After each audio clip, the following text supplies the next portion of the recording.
네, 여러분 안녕하세요. 반갑습니다. 오늘도 수요 온라인 성경 공부에 함께 하신 모든 분들께 감사를 드립니다. 자, 오늘은 이제 출애굽기 3장인데요. 이제 뭐 여러분 잘 아시다시피 생후 3개월 만에 그 갈대 상자 안에 담겨져서 나일 강가에 뛰어 보내야만 했던 그 어린 생명 모세가 하나님의 놀라운 섭리 가운데 이제 바로 왕의 딸의 눈에 띄게 되지 않습니까? 그래서 그 딸이 이제 갈대 상자를 발견하고 그 상자 안에 있는 어린 아이를 꺼내게 되죠. 그리고 뭐 너무 잘생기기도 했지만 너무 불쌍히 여기는 마음을 하나님께서 주신 거예요. 딱 보니까 이게 히브리 사람의 아들인 것을 딱 이제 분명히 한눈에 알아봐서 이제 그 아이를 거두게 됩니다. 그래서 이제 바로 왕의 딸의 양자가 되어서 그 모세는 이제 애굽의 왕실에서 모든 그 교육 환경 속에서 그 왕실의 교육을 받으면서 아주 훌륭하게 잘 자라게 됩니다.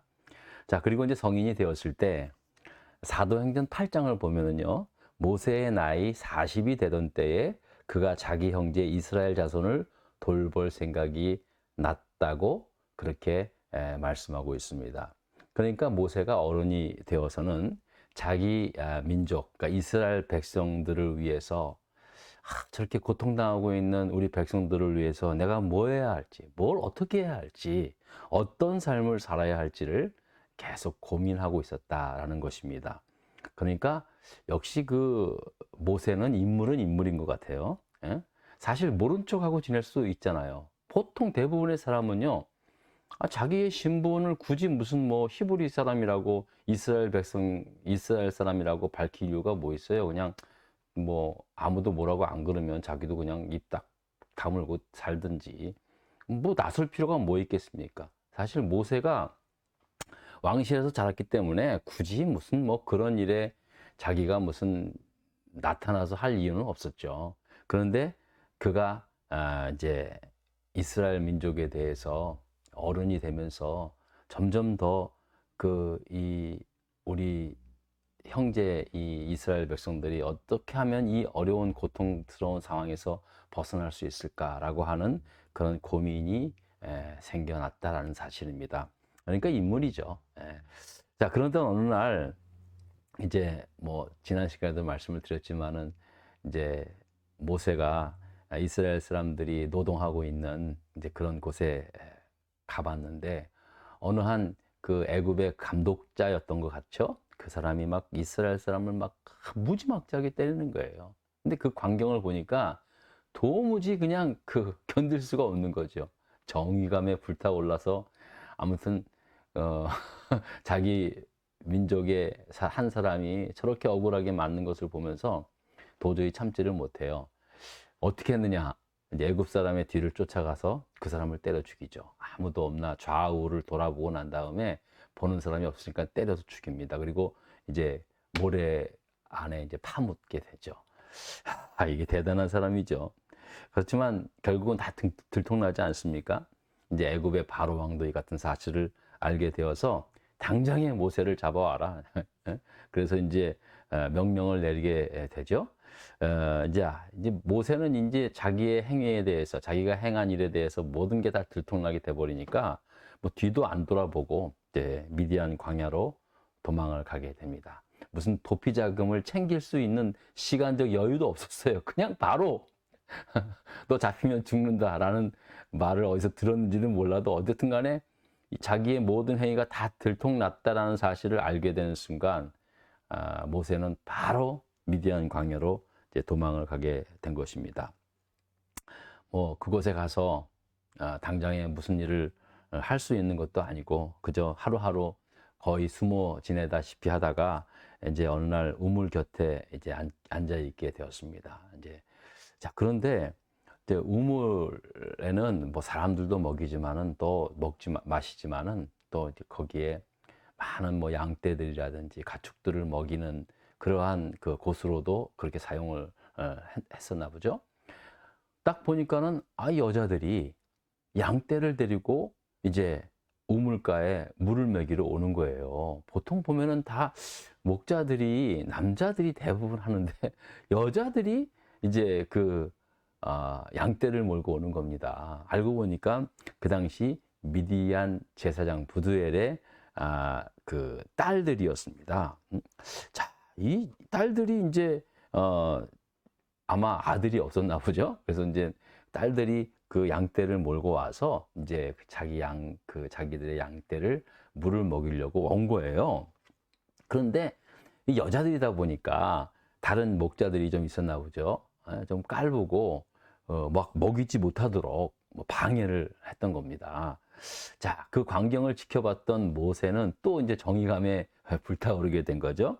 아무튼 모세는 정의감 하나만큼은 뭐 끝내줬던 것 같습니다. 아무튼 약한 사람이 강자에게 이렇게 막 당하는 것을 못 보게 된 거죠. 그래서 도무지 볼 수 없어서 모세는 당장에 그 여자들을 막 돕는 거예요. 뭐 그 목자들이랑 싸움을 했는지 말싸움을 했는지는 잘 모르지만 어쨌든 간에 그 여자들을 도와서 그 양떼들이 이제 빨리 그 우물가에서 물을 먹도록 도와준 겁니다. 그러니 얼마나 고마워요.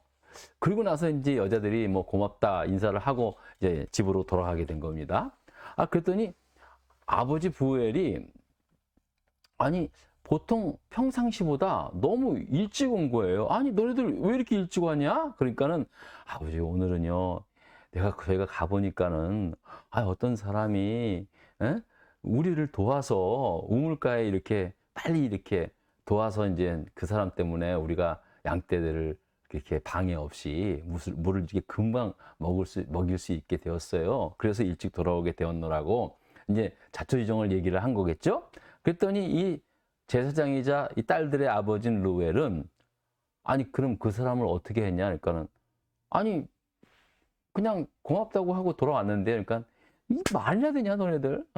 아니 너네들을 그렇게 도와서 그 많은 양떼들에게 이제 물을 그렇게 편하게 빨리 먹게 해줬으면 집에라도 돌아와서 이제 식사라도 좀 대접해야 되지 않느냐라고 그렇게 얘기를 한 겁니다. 그러면서 그 사람 어디냐 하니까 아마 거기 있을 거라고 빨리 모시고 와라고 빨리 모시고 오라고.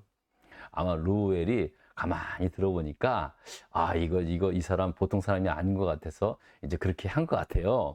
자, 막상 이제 모세가 이제 집으로 딱 오니까 제사장 루엘이 모세를 딱 보자마자 뭔가 끌리는 게 있었나 봐요. 모세한테 좀 그런 면이 있었나 봐요. 아니 딱 얘기를 들어보니까 호롤 단신이지 뭐 어디 갈 데도 없고 머무를 데도 없는 사람이지 이거 뭐 완전히 그래서 자기도 뭐 딸들밖에 없으니까 그러면 우리 집에 와서 여기서 기거하라고 그렇게 이제 그 루엘이 그렇게 설득을 한 겁니다. 그리고 나서 아예 다른 데로 떠나지 않게 하기 위해서 자기 딸 십보라를 갖다가 이제 아내로 줘요. 야, 이거 참 대단한 사람이죠.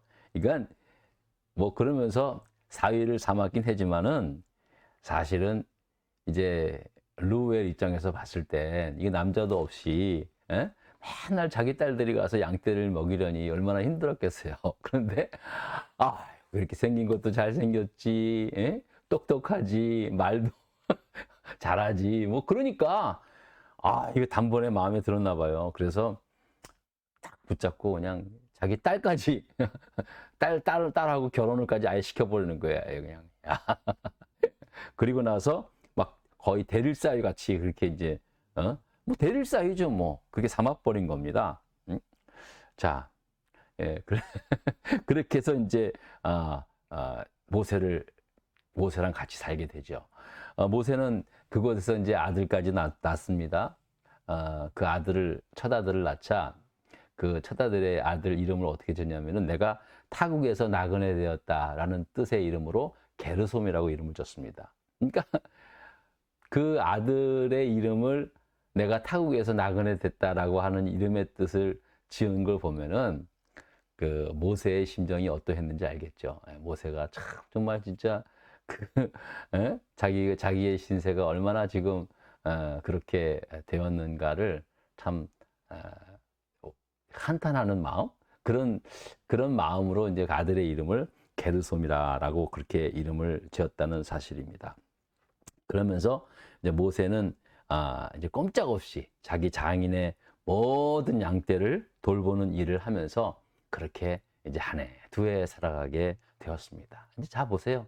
어차피 자기는 살인자가 되어서 아무도 몰래 자신의 과거를 쫙 숨기면서 이제 살게 되었죠. 다행히 이제 그래도 미디안 제사장의 사위가 되었으니 그래도 뭐 이렇게 나쁘진 않잖아요.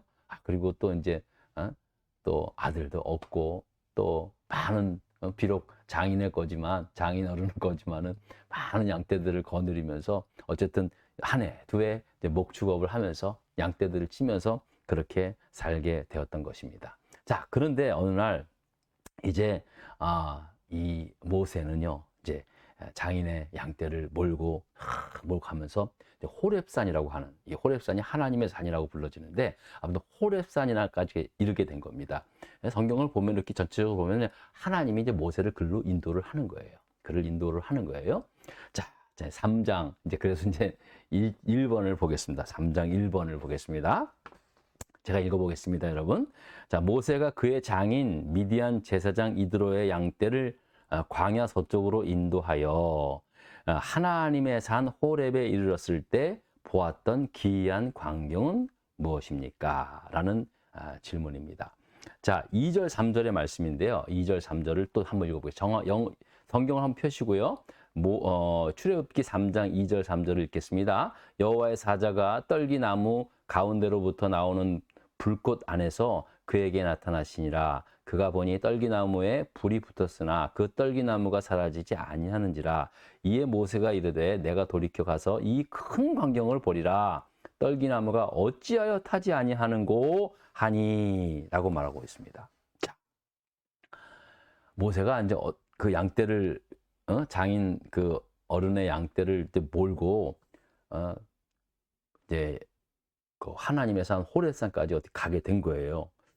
그런데 거기서 어떤 광경을 보냐 하면은요, 아니 가시떨기 나무가 있는데 이게 막 불이 타는 거예요.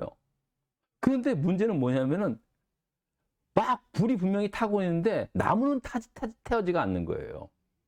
너무나 신기한 일이 아니겠습니까?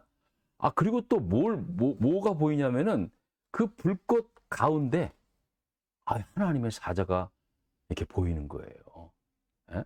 이게 얼마나 기가 막힌 광경이겠어요. 그래서 이제 모세가 자세히 보기 위해서 이제 그 떨기나무 앞으로 이제 좀 더 가까이 가게 되는 거예요. 이 떨기나무는요, 이집트 시내산에서 흔히 볼 수 있는 아카시아과 그 나무래요. 키가 작은 그 가시덤불이 많은 그런 외모는 좀 별로 볼품이 없는 그런 나무라고도 하고요. 영어로는 이제 부시라고 그냥 뭐 덩굴, 가시 덩굴, 덩굴 그렇게도 말하기도 하고, 또 이제 히브리어로는 그 세네라고 그렇게도 부르는데요. 이 세네라는 나무는 일반적인 관목을 말합니다. 그러니까는 뭐 어쨌든 간에 광야에서 이렇게 자라는 볼품 없는 그런 숲을 나무 정도로 여러분이 생각을 하시면 됩니다. 자, 그런데 이 떨기나무에 불이 막 사오러 오르는데 나무는 타지 않는 거야. 그러니 여러분 이게 얼마나 놀라운 광경이겠습니까? 에? 그리고 또 그 안에 그 불꽃 안에서 여호와의 사자가 나타나시는 거예요. 그러니 얼마나 모세가 놀랐겠습니까? 분명히 불꽃이 훨훨 타오르지만 나무가 타지 않고 또 그 안에 하나님의 사자가 나타나니 정말 기절초풍할 노릇 아니겠습니까? 자, 그러면서 그 안에 나타나신 사자가 이제 모세에게 말합니다. 자, 뭐라고 말하냐면요. 2번의 질문입니다. 하나님이 떨기나무 가운데서 모세를 부르신 후 명하신 말씀이 무엇입니까? 자, 여호와의 사자가 나왔다 그러는데 또 2절, 3절, 4절 계속 이후부터는 또 바로 또 그 사자가 또 바로 여호와 하나님이라고 하나님으로 또 그렇게 또 나타나고 있습니다. 자, 그런데 자, 이제 뭐라고 얘기했냐면요. 4절, 5절의 말씀입니다. 여호와께서 그가 보려고 돌이켜 오는 것을 보느니라. 자, 여호와 하나님께서 모세가 이제 그 불타는 떨기나무, 그러나 타지는 않는 그 나무가 너무 신기해가지고 이제 보러 가까이 오는 거예요. 자, 그러면서 하나님이 떨기나무 가운데서 그를 불러 이르시되, 이제 하나님이 그를 부르는 거예요. 모세야, 모세야 하심에 그가 이르되 내가 여기 있나이다. 하나님이 이르시되 이리로 가까이 오지 말라. 내가 선 곳은 거룩한 땅이니 내 발에서 신을 벗으라. 라고 말씀을 하고 있습니다. 자, 여러분 보세요. 그 불타는 떨기나무 가운데서 하나님이 모세를 부르는 거예요. 그것도 2번씩이나.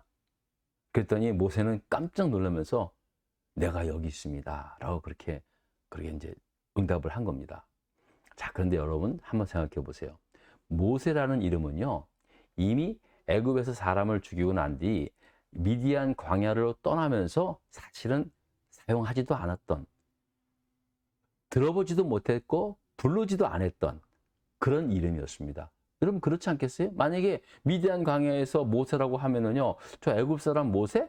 그러면 소문에 그래서 당연히 그게, 아니 살인자로 도망간 사람이 자기의 이름을 갖다가 밝히고 다니는 사람이 어디 있겠어요? 다 감췄죠. 모세는 철저하게 다 감췄어요. 철저하게 다 감췄어요. 그리고 완전히 자기의 과거를 다 잊고 살았는데 갑자기 자기 이름을 부르는 거예요. 얼마나 놀랬겠어요? 얼마나 놀랬겠습니까? 이거는 모세의 입장에서 봤을 때는요, 가슴 덜컹한 일이었어. 가슴 덜컹한 일. 그런데 그 불꽃 안에서 여호와의 사자, 하나님이 나를 부르시는 것을 딱 자기가 듣게 되는 거예요. 이건 단순히 자기 이름을 부른 게 아니에요. 모세라는 이름을 부름과 동시에 모세라는 이름으로 살았던 지난 40년의 삶을 다시 부르는 거예요. 다시 부른 거예요. 과거에 혈기로만 가득 찼던, 그래서 사람을 때려 죽이고 도망갔던 그 모세를 하나님이 다시 소환을 하는 거예요. 야, 여러분, 이게 얼마나 두렵고 떨리는 일이 아닐 수 없습니다.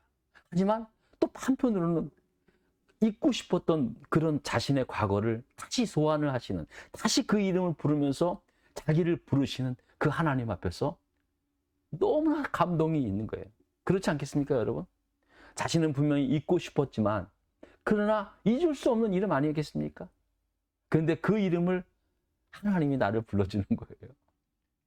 잊고 살아야만 했고 잊어야만 했던 이름이었지만 다시 하나님이 자기 이름을 부름으로 말미암아 자기의 옛 과거의 모습들, 비록 자기가 살인자가 되어서 도망을 했지만 그래도 하나님께서 그 이름을 다시 나를 불러줌으로 말미암아 마치 자기의 과거의 모습들이 다시 한번 살아나는 그런 감동이 모세 스스로에게 느꼈을 겁니다. 여러분, 예전에 우리나라 그 KBS에서 그 만남의 광장 있잖아요. 그거 할 때 얼마나 많은 사람들이 만났습니까? 근데 저도 잊지 못하는 그 장면이 하나 있는데요. 어렸을 때 이제 2.5가 닿나 봐요. 근데 이 사람은 아무것도 모르는 거야. 분명히 내가 엄마 아버지가 있었고 형제들이 있었는데 내가 이름이 분명히 있었던 것 같은데 그 기억이 안 나는 거예요. 그러다가 이제 어떻게 기적적으로 이렇게 만나게 된 거예요. 자기 이름도 몰랐죠. 몇 세로 추정된 그런 것만 했는데 기적과 같이 만난 거예요. 근데 딱 보니까 진짜 형제 같더라고. 그러니까 확인할 필요도 없어. 그런데 딱 만났는데 이 사람이 있잖아요. 제일 먼저 뭘 물어보냐면요. 내 이름이 뭐냐, 내 이름. 형, 내 이름이 그때 뭐였어? 내 이름. 야, 네 이름 아무개야. 할까? 우는 거예요. 우는 거예요. 이름은요, 단순히 그냥 사람을 부르는 호칭이라는 그 의미보다는 그 이름 속에 담겨진 자신의 삶이 있지 않습니까? 자신의 삶. 모세도 마찬가지였을 거예요. 모세는 잊고 살아왔고 잊어야만 했던 자기 이름이었지만은 그래도 그 이름을 가지고 살았던 그 지난 40년의 삶을 자기가 어떻게 잊을 수 있겠습니까? 근데 그 이름을 하나님이 부르시는 거예요. 하나님은 안다는 거예요. 네가 모세라는 이름을 통해서 살았던 너의 삶을 다 안다. 너의 과거의 행적도 다 안다. 네가 어떤 짓을 했는지도 다 안다. 그런데 모세야? 모세야. 2번째 부르는 거예요. 근데 모세야? 첫 번째 모세라는 이름은 다 안다. 내가 너를 다 안다. 그런데 2번째 이름은 모세, 2번째 또다시 모세라고 불렀을 때는 그 의미는 또 달라는 거예요. 그래. 그런 너 모세를 내가 너를 지금 다시 부른다. 모세야. 어떻게? 나의 종으로 부르겠다. 자, 네가 서 있는 곳은 거룩한 곳이니 신발을 벗어버리라 라고 말씀합니다. 여러분, 이 신발을 벗으라는 말 자체가 이게 놀라운 거예요. 자, 첫 번째로는 그 땅 자체가 여호와 하나님을 만나는데 당연히 그 거룩한 땅이죠. 그래서 당연히 신발을 벗어야만 했고요. 구별된 곳이기 때문에 그렇습니다. 그리고 두 번째로는요, 결국은 신발을 벗으라고 하는 말은요, 이제 내가 너를 종으로 사용하겠다라는 그런 의미입니다. 네? 그리고 또 벗는 사람의 입장에서는요, 이제 내가 당신한테 모든 것을 다 맡깁니다. 모든 결정은 당신한테 하겠습니다. 이게 나중에 이제 보아스가 이제 이제 룻을 아내로 맞이할 때 자기 이제 먼 친척 되는 사람한테 이제 갔을 때 그 당시에 이제 순서대로라면은 룻이 당신한테 먼저 당신이 룻을 취해서 아이를 그렇게 갖게 해주는 순서지만 당신이 취하지 않는다면 내가 하겠습니다. 보아스 그러지 않습니까? 다윗의 할아버지잖아요. 그래서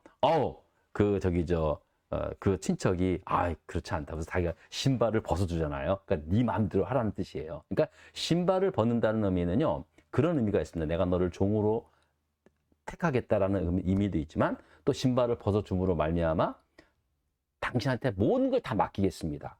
그런 의미도 있습니다. 또 세 번째로 보면은요, 여호수아서 5장 15절에 보면 이게 똑같은 말씀이 있는데요. 여호와의 군대 장관이 여호수아에게 이르시되, 그러니까 여호와의 군대 장관이 여호수아에게 이르시되 내 발에서 신을 벗으라. 내가 선 곳은 거룩하니라. 여호수아가 그대로 행하니라. 여호수아 5장 15절의 말씀입니다. 자, 이 말씀은 이제 모세의 직분을 이어받은 여호수아가 이제 가나안 땅 정복을 위해서 하나님 여호와 앞에서 이제 출정식을 하면서 이제 명령하신 그 말씀입니다. 내 신발을 벗으라. 내 신발을 벗으라. 너는 나의 종이 될 것이다. 이제 새로운 여호수아는 신발을 하나 딱 벗어지면서 하나님, 나는 주님의 하나님의 종입니다. 하나님 뜻대로 나를 사용하여 주시옵소서라고 하는 그러한 헌신, 자기 헌신의 그러한 모습이요. 또 하나님의 그 명령 앞에서 온전히 순종하겠다라고 하는 그런 의미였다는 사실입니다. 바로 이 명령을 모세에게 하고 계시는 것입니다. 여러분, 우리도 제가 지난 시간에도 말씀드렸죠. 따지고 보면 다 우리도 영적으로 모세라고, 죄와 사망의 늪에서 죽을 수밖에 없는 그러한 죄인이었던 우리를 모세처럼 건져내셨잖아요. 그러니까 우리도 사실은 다 모세예요. 한 사람 한 사람 다 모세예요. 다 구원받았어요. 예수 그리스도의 보혈의 피로 다 건져냄을 받은 그런 어린 모세들입니다. 그리고 여기서 끝나는 것이 아니에요. 하나님은 우리에게 때로는 신발을 벗으라고 명령할 때가 있어요. 여러분, 우리가 신앙생활 할 때 보면요, 결국은 신발을 벗어야 할 때가 있습니다. 하나님 앞에서, 교회에서 나의 신발을 벗어야만 하는 그럴 때가 있습니다. 여러분, 그때 믿음으로 감당하시기 바랍니다. 하나님의 부르심 앞에서 철저하게 순종할 수 있는, 신발을 벗어도 된다는 건요, 철저하게 모든 것을 다 하나님 앞에 내어드린다라고 하는 그런 의미입니다. 물론 꼭 무슨 특별한 어떤 직분을 맡기기 위해서 꼭 그런 건 아니지만, 그래도 여러분, 우리가 적어도 구원받은 하나님의 자녀로 살아갈 때 하나님의 부름 앞에서 온전하게 좀 순종할 수 있는 그러한 믿음의 결단의 때가 반드시 필요하다라는 사실입니다. 여러분, 오늘 또 함께 또 출애굽기 3장의 말씀을 여러분과 함께 또 공부할 수 있게 돼서 정말 감사합니다. 계속해서 다음 주에 또 이어서 하도록 하겠습니다. 여러분, 오늘도 함께 해주셔서 정말 고맙고요. 코바레스는 갑자기 날씨도 추워졌고 한국도 추워졌다는데 늘 감기 조심하시고 또 코로나 조심하시고 건강하게 잘 지내실 수 있기를 제가 늘 기도하겠습니다. 여러분, 감사합니다.